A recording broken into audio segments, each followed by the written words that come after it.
처음에는 아픔 없으면 도움이 안 될 것처럼 하더니 잘 하시네요. 네.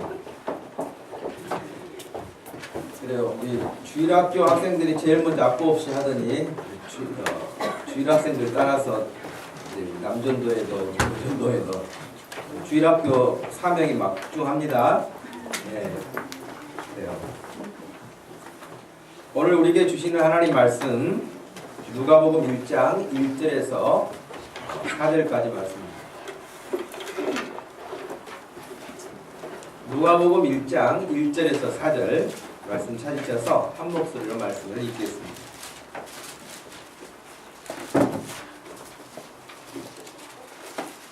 우리 같이 말씀 읽습니다. 우리 중에 이루어진 사실에 대하여 처음부터 목격자와 말씀의 일꾼된 자들이 전하여준 그대로 내력을 저술하려고 붓을 든 사람이 많은지라. 그 모든 일을 근원부터 자세히 미루어 살핀 나도 데오빌로 각하에게 차례대로 써 보내는 것이 좋은 줄 알았노니 이는 각하가 알고 있는 바를 더 확실하게 하려 함이로라. 아멘. 더 확실하게 알리라 는 제목으로 말씀을 전하겠습니다. 여러분 2.1m라고 하면은 여러분은 무슨 생각이 가장 먼저 드는지 모르겠어요. 2.1m.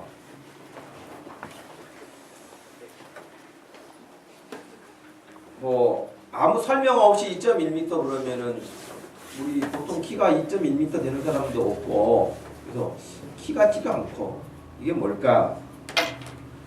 힌트를 하나 더 드린다면 톨스토이를 추가로 힌트를 드릴 수가 있어요. 생각나는 사람이 있습니까? 톨스토이하고 2.1m하고 뭐 관련이 있을까요? 톨스토이의 단편 소설 가운데 여러분 사람에게 얼마만큼 땅이 필요한가라는 그 단편 책이 있어요. 여러분도 아마 잘 알고 계시는 내용이겠지만 참 이렇게 평범하게 살고 있었던 주인공 파음이라고 하는 사람이 등장합니다.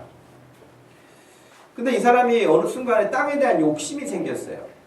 땅에 대한 욕심이 생겨서 하여튼 땅을 좀 더 넓게 가질 수 있다면 하는 생각을 가지고 계속해서 이사를 다녔어요. 근데 어느 날 이 사람에게 아주 좋은 소식이 들려왔는데 어느 지역에 가서 그 촌장에게 1,000 루블이라고 하는 돈을 지불을 하면 하루 동안 자기가 걸어 다녀서 얻을 수 있는 땅을 다 준다는 거예요.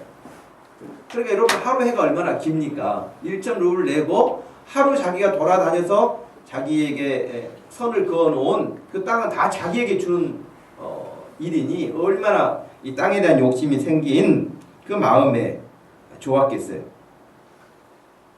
그래서 그 소식을 듣고 출발을 합니다.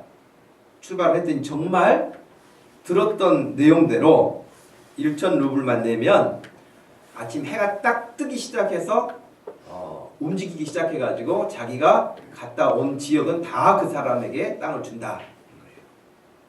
단 한 가지 조건이 있는데 해가 지기 전에 들어와야 된다는 거예요. 해가 떠서 시작하지만은 해가 지기 전에 들어와야 그것은 줄 수 있다. 그렇게 말해요. 이 사람은 너무 좋았어요. 이 파음이라고 하는 사람은 너무 좋아서 해가 뜨기를 기다렸어요. 그리고 아침에 해가 뜨자마자 아주 막 빠른 걸음으로 그냥 이야 이거 뭐 정말 이거 꿈인가 생신가 하면서 열심히 걸었습니다. 그리고 더 많은 땅을 얻기 위해서 먼 거리까지 나가게 됐습니다. 그런데 열심히 가다 보니까 해가 지기 전에 돌아와야 된다 그랬지 라고 생각을 해서 더 이상 가면 안 되겠다 하고 터닝을 했어요. 그리고 이제 열심히 돌아오기 시작했는데 돌아오기 전에 해가 져버렸어요. 그러니까 돌아오기 전에 해가 질 그런 상황이니까 얼마나 마음이 조급했겠어요. 빨리 와가지고요. 왔는데 해는 지고 이 사람은 쓰러지고 죽었어요. 다음에 하인이 괭이를 들고 주인을 위해 그 무덤을 만들기 위해서 땅을 파기 시작했는데 삼아르신이라고 하는 그 러시아의 어떤 그런 단위인데 우리나라 지금 우리가 쓰고 있는 통용을 한다면 약 2.1m 정도. 그러니까 여러분 이 파움이라고 하는 사람이 얻은 땅은 2.1m밖에 아니었어요. 그리고 죽은 거예요. 죽어서 자기가 거기에 묻힌 거예요. 이 이야기를 할 때는 물론 톨스토이가 인간의 욕심이 얼마나 끝이 없는가 그리고 인간의 욕심이 얼마나 허망한가 하는 것을 알려주고 싶어서 쓴 글이기도 해요. 또 대부분의 사람들이 그렇게 이 작품을 이해합니다. 근데 저는 오늘 그 주제, 우리 설교 주제와 같이 조금 각도를 다른 각도에서 한번 생각을 해보았어요. 그건 뭐냐면 이 파움이라고 하는 사람이 그 일천 루블을 주면 마음껏 자기가 걸어가서 해 지기 전에만 돌아오면 된다고 하는, 그럼 그 땅을 다 자기가 가질 수 있다고 하는 이런 사실을 알았어요. 알았는데 정확하게 어느 지역 정도 가야 다시 안전하게 돌아올 수 있을지, 갈 때의 자기의 운동량 혹은 움직일 수 있는 컨디션과 피곤해서 돌아올 때에 걸리는 시간, 이런 것들이 정확하게 사실은 통계가 나와 있어야, 준비가 되어 있어야 안전하게 돌아와서 자기 자신도 죽지 않고 땅도 많이 얻을 수 있었을 거예요. 근데 이 정보가 정확하지 않았던 거예요. 오늘 말씀에 보면 4절에 각하가 알고 있는, 데오빌로라고 하는 그 각하가 알고는 있는데 누가의 마음속에는 더 확실하게 하려고 이 편지를 썼다, 그렇게 되어 있는 거예요. 미래포럼이라고 하는 단체가 있습니다. 그 미래포럼에서 현대 기독교 연구소와 공동으로 지난 2011년도에 조사해서 발표한 자료가 있습니다. 그 자료에 따르면은 우리나라 인구 조사하는, 여러분 인구 센서스라고 하는 조사 그 프로그램들이 있잖아요. 거기에 보면 도시에서 시골, 농촌에서, 어촌에서 사는 사람이 어떻게 되는지, 인구는 몇 명인지 이런 것들 다 조사가 되는데 그 중에서 특별히 종교도 조사가 돼요. 기독교인은 몇 명인지, 불교는, 천주교는 몇 명인지 이런 조사가 나와요. 그런데 그때의 그 발표자로 나왔던 한 교수의 발표 자료를 보니까 이렇게 나와 있습니다. 1995년부터 2005년까지 10년 단위로 하는데 이 사이에 천주교만 신자 수 비율이 4.3%가 증가했고 불교는 마이너스 0.4%, 기독교는 마이너스 1.4%로 감소했다고 발표를 했습니다. 물론 10년간의 인구 센서스 조사 결과입니다. 그러나 불교는 비율만 감소했을 뿐이지 실제 신자 수는 오히려 증가했기 때문에 마이너스 성장, 기독교 인구가 줄어들고 종교 인구가 이렇게 감축된 것은 개신교밖에 없다라고 발표를 했습니다. 그런데 특히 그 기독교 인구만 감소를 했는데 그 중에서도 기독교 감소 인구 중에 20대에서 30대 비율이 상대적으로 다른 종교에 비해서 굉장히 높게 나타났어요. 그러니까 기독교인들 가운데 20대에서 30대 사이에 있는 사람들의 숫자가 팍 준 거예요. 또한 남성의 비율이 높게 나타났는데 기독교에서 타종교로 개종한 이유로는 기독교하고 자기하고 맞지 않는 부분이 있어서가 30.5%가 그렇게 말을 했고요. 믿던 종교에 대한 불신, 기독교에 대한 불신이 24.6%로 나왔고 또 다른 어떤 기타 이야기들이 나와 있습니다. 그래서 물론 불교에서 혹은 천주교에서 기독교로 이렇게 개종하는 사람들도 있어요. 그런데 더 많은 사람들이 기독교에서 다른 종교로 개종을 한다는 거예요. 근데 그 개종하는 이유가 지금 말씀드린 것처럼 나하고 맞지 않는 부분이 있어서 혹은 불신이 생겨서 뭐 이런 이야기들이 주를 이루고 있습니다. 실제로 제가 인터넷 어떤 한 글에 보니까요, 천주교로 개종한 사람에 대한 글이 적혀 있었습니다. 하여튼 장난스럽게 써있는 글이지만 이렇게 있었어요. 이쁜 자매 때문에 일요일날 어쩔 수 없이 교회를 나갔는데 기독교에서 내가 드디어 천주교로 개종을 했습니다.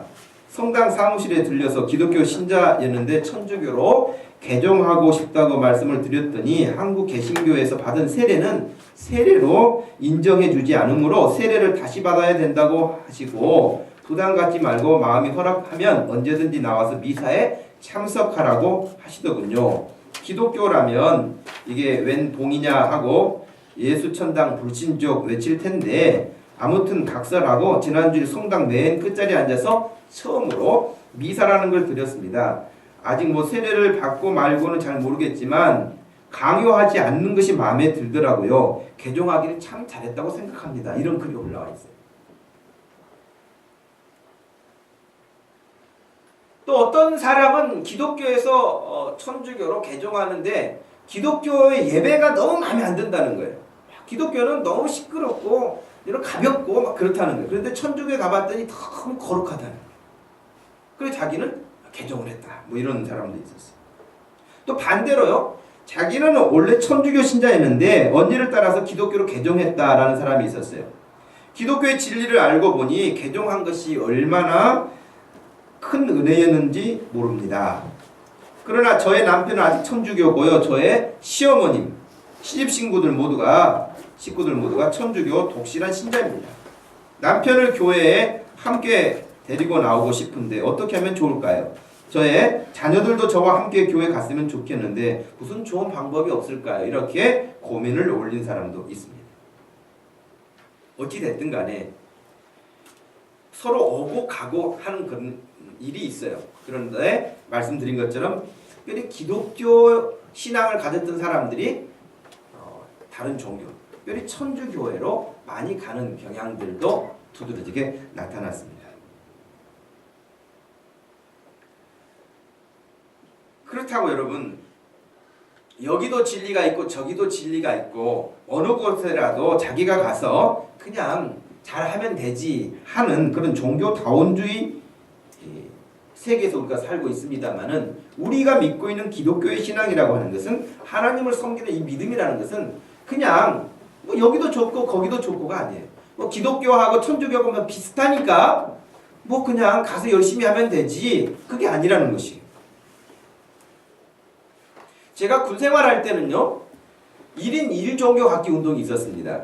군대에서는 1인 1종교 갖기 운동이라는 게 있었는데 왜 1인 1종교를 갖게 했냐면 탈영하거나 군대에서 사고 치거나 뭐 이런 일들을 예방하는 차원에서 종교가 하나라도 있으면 사람이 정서적으로 안정되고 사고 치지 않고 유익하다고 해서 1인 1종교 갖기 운동 이런 걸 했단 말이에요.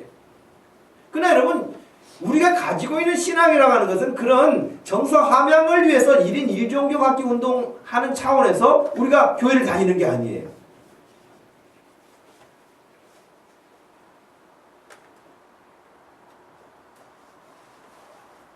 물론 우리나라는 종교의 자유가 헌법에 명시되어 있습니다. 그렇지만 여러분 그것은 다양한 사람들을 인정해 줄 뿐이지 그 모든 것이 다 진리라고 인정하는 것은 아닙니다. 요한복음 14장 6절 말씀에 예수님께서 내가 곧 길이요 내가 곧 진리요 내가 곧 생명이라고 말씀하시면서 나로 말미암지 않고는 아버지께로 올 자가 없다. 이건 예수님이 직접 하신 말씀이거든요.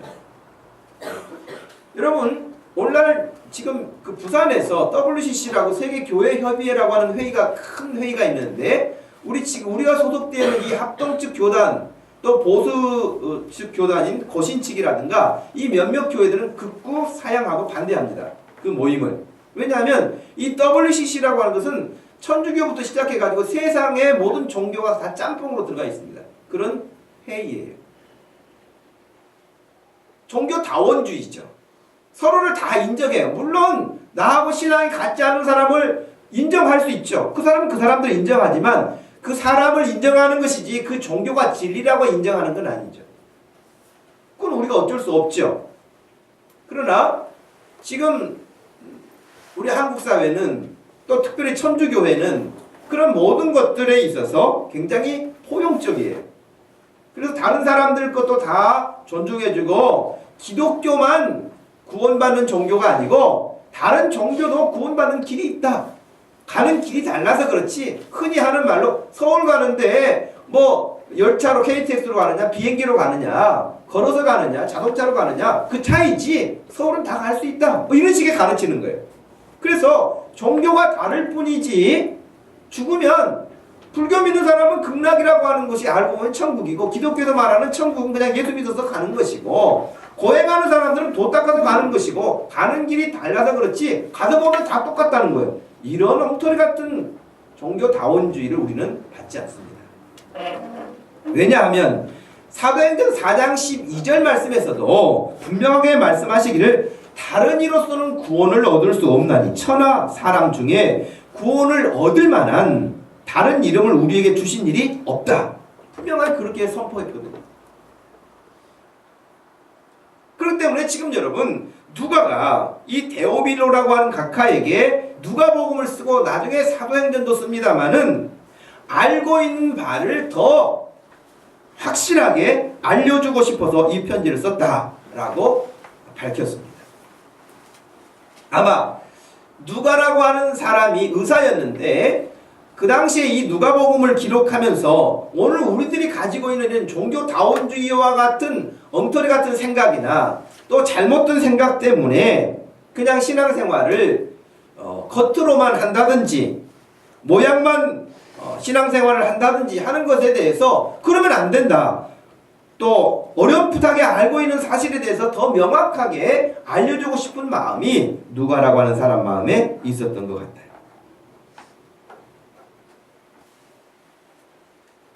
그래서 여러분 이 누가복음을 기록하여 복음을 전한 누가라는 사람이 참 이 사람은 어떤 사람이길래 이 장문의 편지를 써서 그렇게 한 사람, 그것도 많은 사람에게 보낸 게 아니라 데오빌로라고 하는 이 한 사람에게 편지를 보낸 그런 사람인가. 근데 유감스럽게도 성경에 누가가 출생지가 어딘지, 가문이 어떤 사람인지, 뭐 어떻게 훈련을 받은 사람 이런 게 전혀 나와 있지 않아요.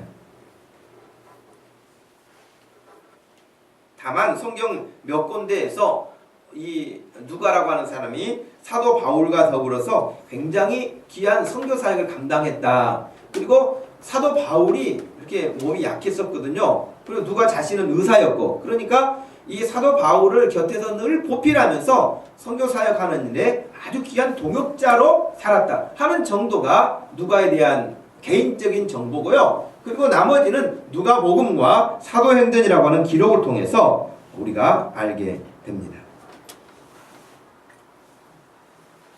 저는 이미 말씀드린 것처럼 여러분 다른 종교를 가지고 있다가 기독교로 올 수도 있고 기독교에서 다른 종교로 갈 수가 있어요. 사람에 따라서 다 다르니까요.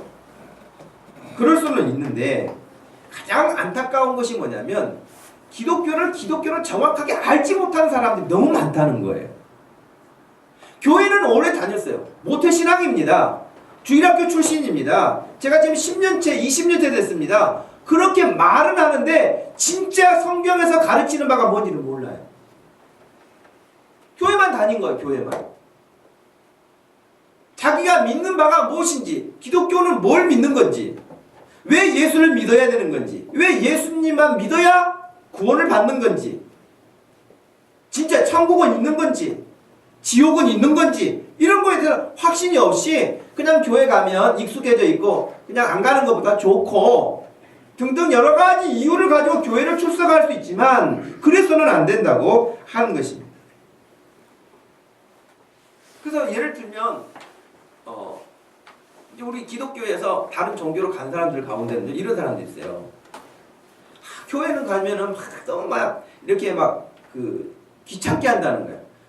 교회를 나와라, 뭐 이거 같이 기도하자, 봉사활동도 같이 하자, 뭐도 같이 하자, 성경 공부도 같이 하자, 막 이렇게 권한다는 거예요. 그런데 아까 제가 읽어드렸던 사람처럼 천주교 갔더니 부담 갖지 마시고 편안하게 계시다가 오시고 싶으면 오셔서 예비신자 교육 받으시고 영세 받으세요. 안 오고 싶으면 안 오셔도 됩니다. 너무 부담 없다는 거예요.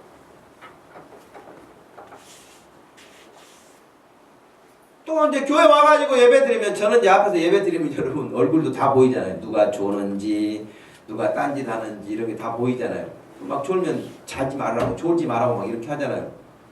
그런데 성당 같은 데 가면 얼마나 그냥 편안하게 있다 가세요. 하고 싶을 때 하세요. 막 이것도 합시다 저것도 합시다 안 하니까 얼마나 좋겠어요. 여러분 학교도 여러분 우리 학생들도 있는데 학교도 수업 시간에 공부를 하든지 게임을 하든지 잠을 자든지 그냥 놔둔 학교가 좋은 학교일까요?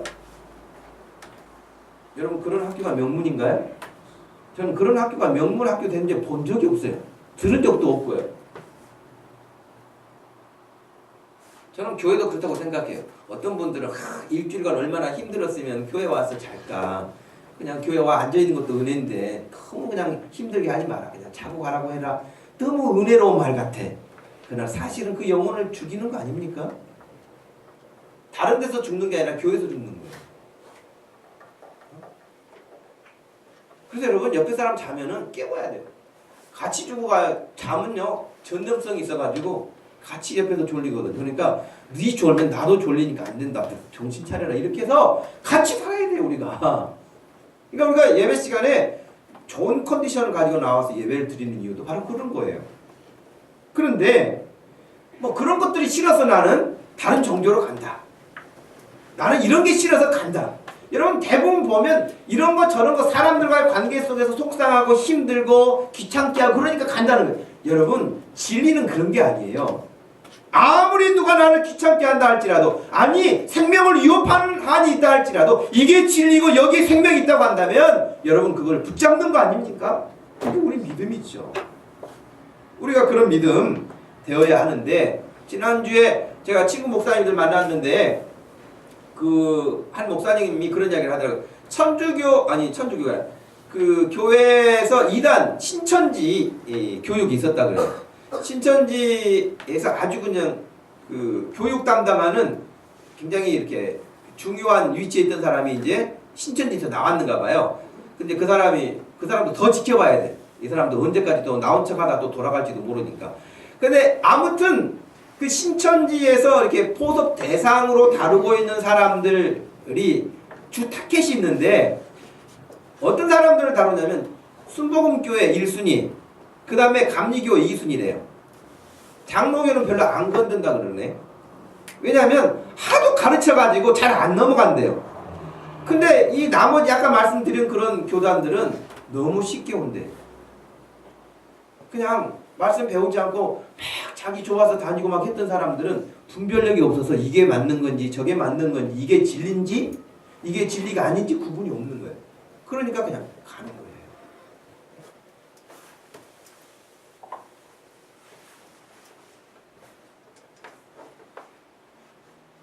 여러분 누가는 바로 그런 것 때문에 여러분 믿는 바를 확실하게 알아야 됩니다. 데오빌로 갈까요? 지금 알고 있는 그런 정도 소문에 알고 있는 정도 조금 알고 있는 정도가 아니라 확실하게 알아야 됩니다 라고 해서 이 편지를 쓰게 된 것이에요.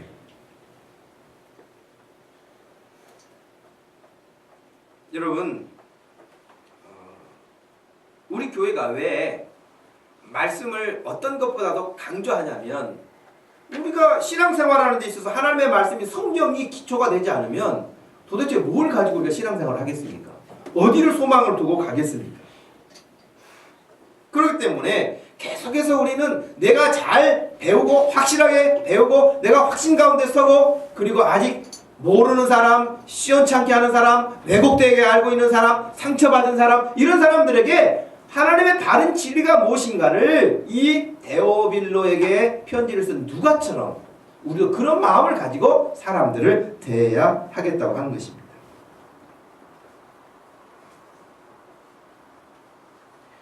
여러분 히브리서 5장 12절에 보면 이렇게 말씀이 기록되어 있는데요. 때가 오래되었으므로 너희가 마땅히 선생이 되었을 터인데 너희가 다시 하나님의 말씀의 초보에 대하여 누구에게서 가르침을 받아야 할 처지이니 단단한 음식은 못 먹고 젖이나 먹어야 할 자가 되었도다. 13절에 이는 젖을 먹는 자마다 단단한 음식을 못 먹는다고 하면서 어린 아이들이나 먹는 것이라고 하면서 의의 말씀을 경험하지 못한 자요라고 그랬어요. 하나님의 말씀을 경험해 본 적이 없다는 것이, 교회는 출석하지만 늘 그 갓난 아기처럼 우유만 먹고 젖이나 먹고 있지 딱딱한 음식을 못 먹는다는 거예요. 여러분 지금 다 컸는데 우리 학생들 지금도 엄마 젖 먹고 사는 사람이 있어요? 나는 밥은 못 먹겠어. 소화도 안 되고 우유만 주세요. 그래가지고 누워가지고 우유병에 넣어가지고 지금도 그렇게 먹고 사는 사람이 있어요? 김윤주 그래요? 그렇지 않죠? 예, 그런 거예요. 믿음도 잘하면은 이제 또 다른 일도 할 수 있어야 되는데 계속 어린아이 모습만 가지고 있다는 거예요. 이게 히브리서에 나와 있는 말씀이에요. 그래서 오늘 간단하게 세 가지만 말씀을 드리겠습니다. 우리가 이 어린아이처럼 젖이나 먹고 계속 성장하지 못하는 그런 신앙이 되지 않으려면, 그리고 누가처럼 더 확실하게 다른 사람에게 복음을 전할 수 있으려면 우리가 어떻게 해야 되겠는가? 누가를 보면서 배워야 될 점 첫 번째는, 누가는 하나님의 말씀에 깊은 관심과 확신이 있었던 사람이에요. 오늘 1절부터 다시 말씀을 봅니다. 우리 중에 이루어진 사실에 대하여 처음부터 목격자와 말씀에 일꾼된 자들이 전하여 준 그대로 내력을 저술하려고 붓을 든 사람이 많은지라. 기록하려고 한 사람이 많다는 거예요. 그런데 3절, 그 모든 일을 근원부터 자세히 미루어 살핀 나도 그랬어요. 그러니까 이 누가라고 하는 사람은 그냥 누가 그렇다고 하니까 그렇게 믿는 사람이 아니고 어떻게 믿었어요? 자세히 그 말씀을 보았다. 이게 누가가 가지고 있는 귀한 신앙의 한 부분입니다. 사도행전 17장 11절 말씀에는요, 베레아 사람들이 나오는데 이 베레아에 사는 사람들은 데살로니가에 있는 사람들보다 더 신사적이어서 더 너그러워서 간절한 마음으로 말씀을 받고 이 받은 말씀, 가르침 받은 말씀이 정말 그런가 해서 날마다 성경을 상고했다, 그렇게 돼 있거든요. 제가 우리 학생들에게도 그런 이야기를 했어요. 여러분 주일날 교회 들어오면 잠깐 앉아있는 순간에도 막 휴대폰 꺼내가지고 게임하려고 하고 뭐 이렇게 하지 말고 그냥 스마트폰은 바구니에 담아놓고 하나님 앞에 먼저 기도하고, 그리고 오늘 목사님이 설교를 어디 하시나 주보 찾아서 그 성경 본문도 한번 읽어보고 그렇게 해라. 그렇게 하는 사람은 분명히 복 받을 거예요. 하나님이 그런 자녀들을 왜 축복하지 않으시겠어요? 복 받을 거라. 아멘. 애들만 복 받겠어요? 어른도 복 받아요. 아멘. 하나님 왜 기뻐하시지 않겠어요? 들어와서 조용하게 지난 한 주간의 삶을 돌아보고 기도하고, 하나님 오늘 제가 예배 드리는 이 시간을 통해서 하나님 앞에 더 가까이 가기를 원합니다. 하나님의 선하신 뜻을 배우기를 원합니다. 순종하기를 원합니다. 그런 마음을 가지고 묵상하고 준비하고 기도하는데 얼마나 하나님이 기뻐하시겠냐는 거죠. 누가가 그런 신앙이었어요. 누가는 그냥 누가 그렇다고 하는 이야기를 많이 들었어요. 왜냐하면 거기 2절에 보니까 처음부터 목격자 되고 예수님에 대해서 목격한 사람들, 말씀에 일꾼된 사람들이 전화해준 그대로 많은 사람들이 막 알려줬다는 거죠. 근데 누가 그렇다고 하니까 자기도 확인해보지도 않고 그렇다라고 넘어가는 것이 아니라 그 모든 일을, 들었던 모든 일을, 목격자들이 알려준 그 모든 일들을 근원부터 자세히 미루어 살핀 내 자신이라. 누가가 그렇게 말했잖아요. 그럼 여러분 누가복음에 보면은 족보가 나와요. 그죠? 누가복음에 족보가 나오고 마태복음에도 족보가 나오는데요. 그 족보가 차이점이 있어요. 어떻게 차이점이 있죠? 마태복음의 족보는 아브라함과 다윗의 자손 예수 그리스도의 세계라 이렇게 나와요. 거기서부터 아브라함부터 시작해가지고 믿음의 족보를 쭉 이렇게 이야기를 시작한 게 마태복음이고요. 누가복음은 어떻게 시작해요? 마리아하고 요셉, 그러니까 예수님부터 시작해가지고 마리아 요셉으로 해서 거슬러 올라가가지고 마지막 어디까지 가요? 하나님까지 가요. 그러니까 지금 이 말씀이 그 말씀이에요. 근원부터 자세히 미루어 살핀 나도 그랬거든요. 그러니까 성경을 덮어놓고 믿거나 그냥 누가 그렇다고 하니까 쉽게 그냥 호응하고 넘어가는 게 아니라 자기 자신이 성경을 보면서 하나님의 말씀을 보았다. 이런 정도로 관심이 있어야죠. 그죠? 지난번에 우리가 보았던 데살로니가 교회도 얼마나 믿음이 예쁘게 잘 자란 교회입니까? 그 데살로니가 교회도 그렇게 믿음이 잘 자라고 소문이 나고 칭찬받았던 그 이유가 2장 13절에 나와 있어요. 너희가 우리에게 들은 바 하나님의 말씀을 받을 때에 사람의 말로 받지 아니하고 하나님의 말씀으로 받음이니 진실로 그러하도다. 이 말씀이 또한 너희 믿는 자 가운데서 역사하느니라 그랬어요. 그러니까 믿음이 잘 자라는 사람, 믿음이 좋은 교회로 소문난 교회 보면은 다 말씀을 받는 태도가 다르다는 거예요. 말씀을 받는 자세가 다르다는 거예요. 그래서 여러분 30배, 60배, 100배 큰 열매가 맺었다고 하는 그 밭의 비유 가운데 그렇게 30배, 60배, 100배로 열매를 거두어 드리게 된 밭의 종류는 무슨 밭이라 그랬어요? 좋은 밭이라 그랬잖아요. 좋은 밭. 그 좋은 밭이 뭐예요? 간절한 마음으로, 악한 마음이 아니라 선한 마음으로, 사모하는 마음으로 말씀을 받는 거예요.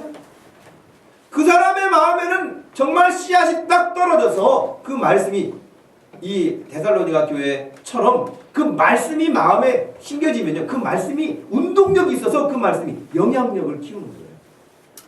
내 지식이나 내 논리나 내 경험으로 나를 키워가는 게 아니라 하나님의 말씀이 살았고 운동력이 있다고 그랬잖아요. 그 말씀이 내 삶 가운데 나를 끌어가요. 그 말씀이 나에게 꿈도 줘요. 그 말씀이 나에게 희망도 줘요. 그 말씀이 나에게 능력도 줘요. 그러니 날마다 그 말씀을 섭취하는 사람과 전혀 그 말씀을 섭취하지 못하는 사람과는 하늘과 땅 차이예요.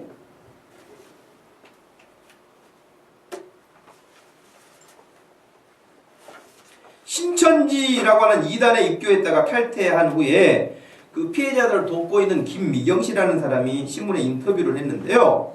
이 사람은 50세인데 자기도 믿음의 가정에서 자랐다는 거예요. 어머니와 함께 기도원에서 금식 기도도 하고 새해가 시작되면은 늘 그렇게 기도원에 가고 금식하며 시작할 정도로 믿음이 좋았다는 거예요. 하지만 성경을 읽을 때면 궁금한 게 너무 많았고 10년 전인 2003년 4월에 자신을 선교사라고 소개하는 여성 2명을 만났는데 그들은 체계적인 성경 공부를 시켜주겠다고 제안을 했고 이를 위해서 먼저 자신들과 며칠간 개인으로 성경 공부를 해야 한다 하면서 시작했는데 그것이 신천지 신학원이라고 하는 곳으로 결국 들어가서 복음방이라고 하는 곳에 연결되고 신천지로 넘어가가지고 이단이 된 거예요. 그러다가 정말 하나님의 은혜로 이 사람이 이렇게 잘못됐구나 하고 깨닫고 다시 돌아왔어요. 여러분 궁금증을 가지고 있는데 교회에서 정상적으로 그런 부분들을 배우지 못하고 관심 없고 그러다 보면은요 늘 사단이가 우는 사자와 같이 분명히 말씀했어요. 베드로전서 5장 8절에 근신하라 깨어라 너희 대적 마귀는 우는 사자와 같이 두루 다니며 삼킬 자를 찾나니 너희는 믿음을 굳게 하여 그를 대적해라 그랬거든요. 그러니까 말씀을 정상적으로 배우지 못하는 성도들을 늘 타겟으로 삼아요. 누가? 사단이가. 그래 여러분 신천지, 여호와 증인, 하나님의 교회 다 이단들이잖아요. 그 이단들이 전도할 때 어디로 갑니까? 교회 다닌다고 아무개 교회 교패에 붙어있는 집만 다닙니다. 왜 그런 줄 아세요? 이 사람들이 교회는 다니지만 다 시원찮아라는 걸 아는 거예요.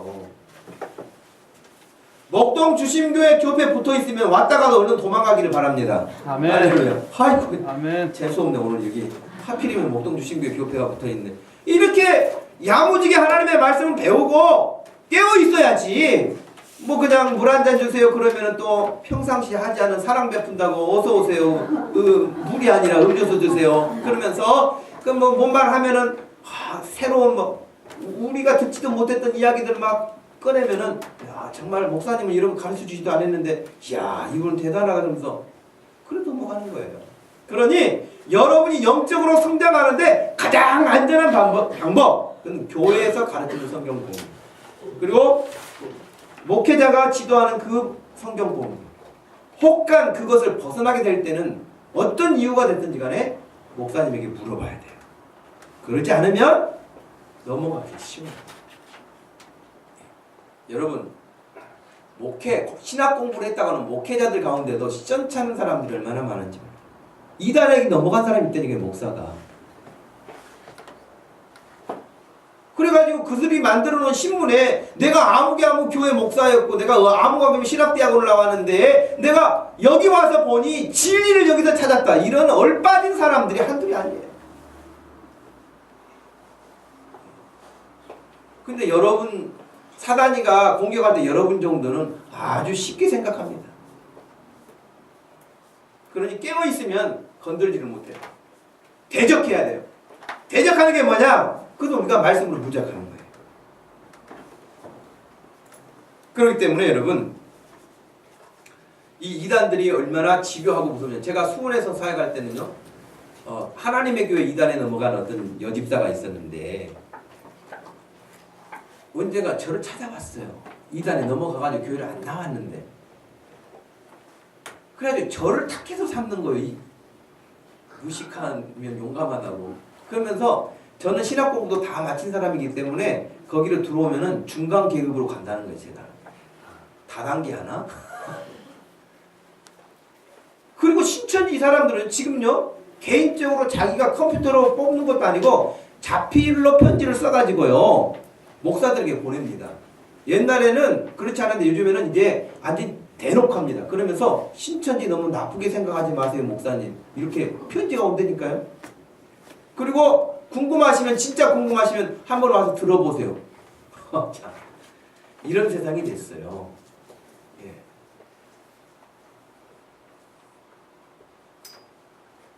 그래서 여러분, 혹이라도 그런 비슷한 사람들이 여러분 마주치거나 그러면 아예 말도 섞지 말고 눈길도 주지 말고 그냥 돌아서야 됩니다.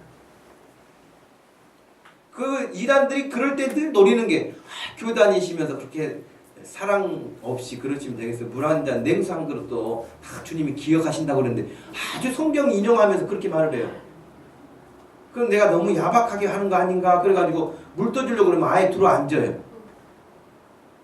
앉으면서 말 아주 잘하고 이러거든요. 여러분, 내 실력이 또 어떻게 되는가 보자 그래가지고 한번 붙어볼까 그래가지고 자기도 좀 배운 거 가지고 한번 해본다 그러다가 다 말빨 떨려가지고 이제 그 사람 말에 그러면서 동의하고 앉아있고, 그럼 다음 주에도 한번 더 오서 또 말씀해 주세요 이런다니까요.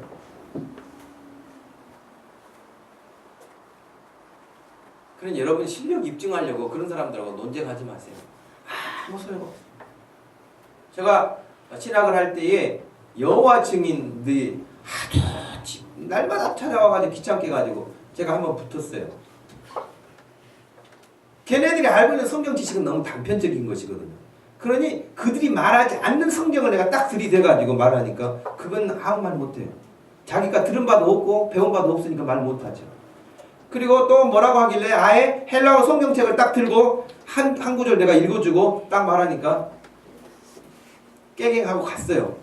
그러면 포기한 줄 아세요? 그 다음에 자기보다 더 높은 직급의 사람을 데리고 왔어요. 자기 말빨 딸리고 안 되니까 데리고 왔어요. 이런 식이라니까요. 예. 그 사람이 개종하지 않아요. 돌아오지 않아요. 허비하지 말아요. 그러니까 쓸데없는 시간에 우리가 마음을 뺏길 이유가 없습니다. 그래서 우리 교회는 여러분, 주일날 이 시간에 말씀을 전하잖아요. 또 끝나고 식사 끝나고 또 성경 공부 시간이 있잖아요. 수요일 날도 우리가 또 좋은 책자들을 가지고 또 성경 공부하잖아요. 금요일 날도 말씀을 듣잖아요. 새벽 기도에도 말씀을 듣잖아요. 여러분, 여러 채널을 통해서 말씀을 가르치고 듣고 배우고 그러고 있거든요. 배워야 돼요. 우리 남전도 우리 형제들이 아침 9시 반에 나와가지고 성경 공부하는 거 참 알아다 하려면 힘들 수도 있지만 너무 귀한 일 아니겠어요? 힘을 내시기 바랍니다. 아멘. 예. 알아야지. 그냥 내가 남자네 그래가지고 남자는 뭐 하겠어요? 아는 게 없습니다. 교회에서도 교회 다닐 시간만 가고 자기가 남자네 여자네 뭐네 이런 것만 말하지 신앙적으로 갖춰주지 않으면요 아무 힘을 발휘할 수가 없습니다. 저는 제 생각에는 남성들이 배나 더 말씀을 사모해야 되고 딱 서야 하나님이 세워주신 가정을 이끌어갈 수 있을 거 아니에요. 아내도 자녀들도 이끌 수 있는데 남편들이 무슨 이끌기는 이끕니까? 그러지 못하는 형편이 너무 많죠. 디모데후서 2장 15절 말씀에 너는 진리의 말씀을 옳게 분별하며 부끄러울 것이 없는 일꾼으로 인정된 자로 자신을 하나님 앞에 드리기를 힘쓰라. 그렇게 돼 있어요. 힘쓰라. 그냥 시간 되면 하고 그렇지 않으면 그만두라가 아니라 힘써서 그렇게 하라고 말씀하셨습니다. 이렇게 보았을 때 누가는 정말 그 말씀을 근원부터 자세히 밀어보아서 그 배우고 익힌 하나님의 은혜의 말씀을 다른 사람에게 전한 거예요. 두 번째, 누가는 구체적으로 복음을 전할 대상을 가지고 있었어요.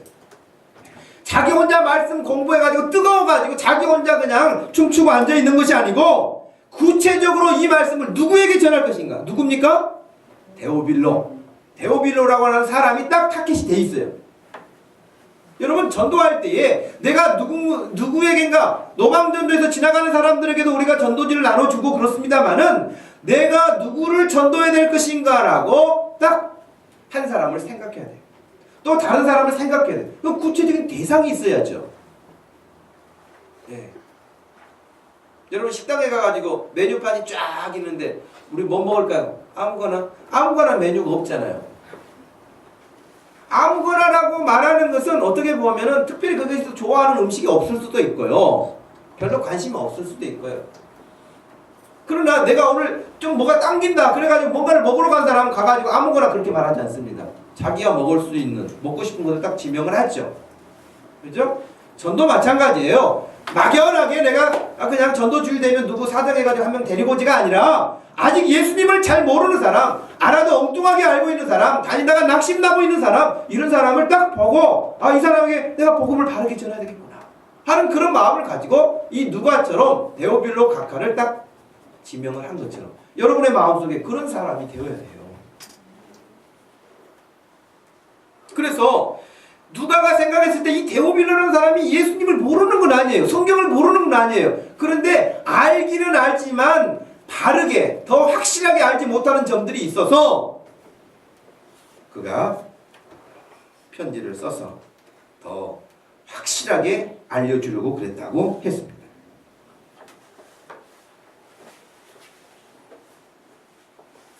여러분 주변에는 예수님에 대해서 바르게 알지 못한 사람, 어렴풋하게 알고 있는 사람, 교회를 안 다니면서 교회 더 많이 알고 있다고 한 떠드는 사람, 어떤 사람은 상처 입은 사람, 그 사람이 주일학교 출신인지 몇 년 다니다가 중단하고 있는 사람인지 그 사람을 잘 파악을 해서 그 사람에 맞게 대응을 해줘야죠. 누가처럼 편지를 쓸 것인지 아니면 찾아갈 것인지 아니면 어떻게 섬길 것인지 여러분 그렇게 해서 누구에게라도 예수님을 전하는 것이 우리가 해야 될 일이에요. 여러분 구체적으로 대상을 정하시기를 바랍니다. 구체적으로 누구? 마지막 세 번째는 누가는 전도의 수고를 감당하는 사람이었어요. 전도하려면 여러분 말로만 되는 게 아니잖아요. 전도하려면 수고로움이 뒤따라요. 예수님은 전도하기 위해서 어떻게 하셨나요? 예수님은 전도하기 위해서 결국에는 물론 살아계실 때도 전도를 많이 하셨지만 마지막은 죽으셨어요. 죽으면서까지 복음의 진리를 우리에게 남기신 거예요. 전도는 수고로움이 뒤따르지 않는 그렇게 되어지는 전도는 없어요. 예를 들면 누가복음 몇 장으로 써있는지 아세요? 24장이에요. 누가복음이 24장 여러분 한 사람 전도하기 위해서 24장의 글을 쓴 거예요. 그러다가 예수님이 부활하셨어요. 그래가지고 40일간 더 계시고 승천하셨단 말이죠. 이 사실에 대해서 너무 크게 감동을 받은 이 누가라는 사람이 데오빌로에게 다시 편지를 쓰는 거예요. 그것이 사도행전이잖아요. 사도행전 몇 장이에요? 28장이에요. 28장의 장장의 편지를 써서 데오빌로에게 복음의 확실한 증거를 보여주는 거예요. 여러분 얼마나 힘듭니까? 24장 쓰고 28장을 쓰는 그 방대한 양을 쓰, 그 사랑의 수고가, 복음 전하기 위해서 그런 수고가 뒤따라가는 거예요.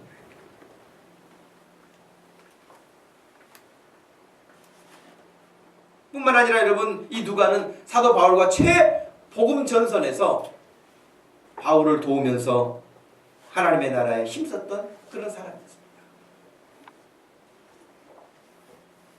우리 교회도 금요일이면 나와서 전도하고, 어제 막 그렇게 막 돌풍 불고 막 난리도 치고 그러는데도 어제 나와서 또 전도하고, 또 여러분이 뭐 이렇게 주중에 나오지 못하시는 분들은 개인으로도 늘 전도하고 이러고, 그래서 여러분 머릿속에 이번 주에 내가 누구를 만날까, 누구에게 예수님을 전할까, 이 생각이 마음에 가득한 사람, 그분이야말로 성령 충만한 사람 아니겠어요? 물론 공부도 하는 학생은 공부도 해야 되고, 사업하는 사람은 사업도 해야 되고, 또 직장에 나간 사람은 직장에 가서 일해야지. 공부하는 학생도 그냥 하루 종일 영어 시간이 됐든 수학 시간이 됐든 전도를 누가 하나, 전도를 누구 전도하나 이러고만 있으면 그것도 문제고, 사업하는 사람들 그렇게 있으면 문제겠죠. 사업을 해도 공부를 해도 그 모든 것이 결국에는 예수 그리스도의 복음을 기회를 내서 다른 사람에게 전하겠다고 하는 그 마음을 가지고 있는 사람이 성령 충만한 사람이에요.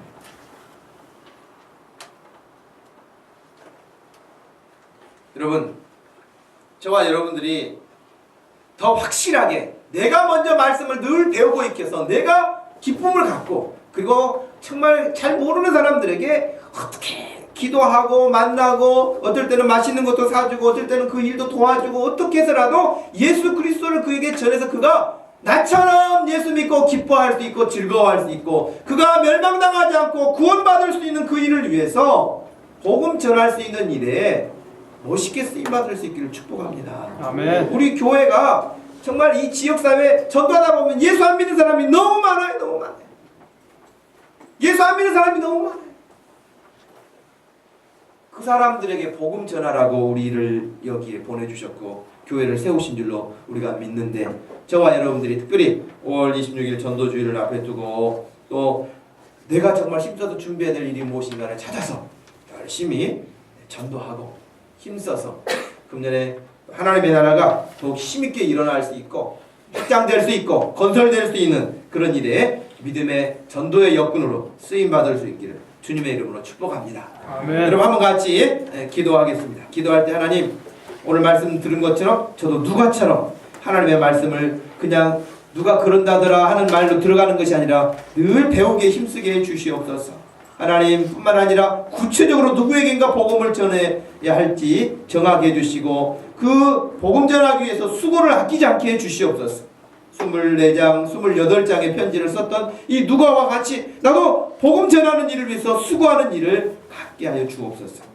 여러분, 이 문제를 놓고 내 자신이 그런 사람 되게 해달라고, 우리 교회가 그런 교회 되게 해달라고 같이 한번 소리내서 기도합시다. 하나님 아버지 고맙고 감사합니다. 이 시간 저희들에게 귀한 아침을 주시고 하나님의 말씀을 전할 수 있도록 하시고, 또 말씀을 듣는 중에 누가라고 하는 하나님의 신실한 사람이 하나님의 말씀을 전하기 위해서 이렇게 수고하고 애썼던 모습을 보게 됩니다. 하나님 아버지, 그로 말미암아서 오늘 우리들에게까지 누가복음 있고 사도행전이 기록으로 남겨져 있어서 하나님을 섬길 수 있는 얼마나 소중한 안내서가 되는지, 얼마나 귀한 말씀이 되는지 모릅니다. 하나님 아버지, 누가는 그냥 그렇게 뜬 소문, 흘러가는 소문들 그렇게 듣는 것으로 끝나지 아니하고 말씀을 연구하는 사람이고 살폈던 사람인 것처럼 우리들도 교회만 다니는 사람이 아니라 늘 말씀을 배우고 듣고 익히게 하여 주시어서 우리 마음속에도 성령 충만하게 하시고 말씀이 충만하게 해주셔서 하나님의 말씀을 알지 못하고 죽어가는 수많은 사람들을 향하여 불쌍히 여기는 마음, 예수님은 십자가에서 죽기까지 하셨는데 내가 십자가에 죽는 일을 하지 못한다 할지라도 복음 전하는 일을 아버지 게을리하지 않도록 해주셔서 교회로서의 사명도 다할 수 있도록 하시고 그리스도인으로서의 사명도 다해갈 수 있는 우리 교회가 되게 하여 주시고 우리의 믿음이 되게 하여 주시기를 소원합니다. 하나님 아버지, 이 시간에도 말씀을 들은 모든 성도들의 마음속에 누가와 같은 마음이 임하게 하여 주시옵소서. 성령으로 충만하게 역사하여 주시옵소서.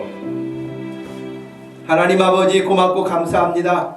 이 시간 귀한 말씀 우리가 함께 상고하면서 하나님, 똑같이 예수 믿는데 누구는 하나님 앞에 너무너무 멋진 믿음의 생활을, 하나님께 기쁨이 되는 생활을 하는 사람이 있는가 하면 아무것도 하지 못하고 세월만 낭비할 수도 있는 그런 일들이 있음을 보게 됩니다.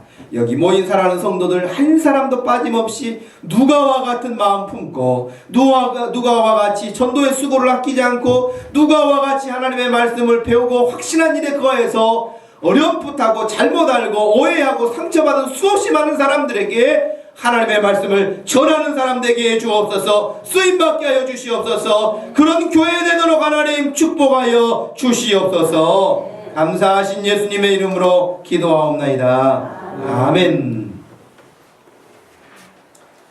여러분, 전도 대상자 기록하는 것은 제가 축도 마치고 바로 나눠드릴 테니까 움직이지 마시고 그대로 앉으셔서 여러분들 기록하시고 또 제출해 주시면 고맙겠습니다. 자리에서 일어나셔서 예수 믿으세요. 이 찬양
지금은 우리 주 예수 그리스도의 은혜와 우리 하나님 아버지의 극진하신 사랑과 성령 하나님의 위로 교통하심이 더 확실한 복음의 증거자로 살기 원하는 사랑하는 모든 성도들 머리 위에 지금부터 영원토록 함께 계실지어다. 아멘.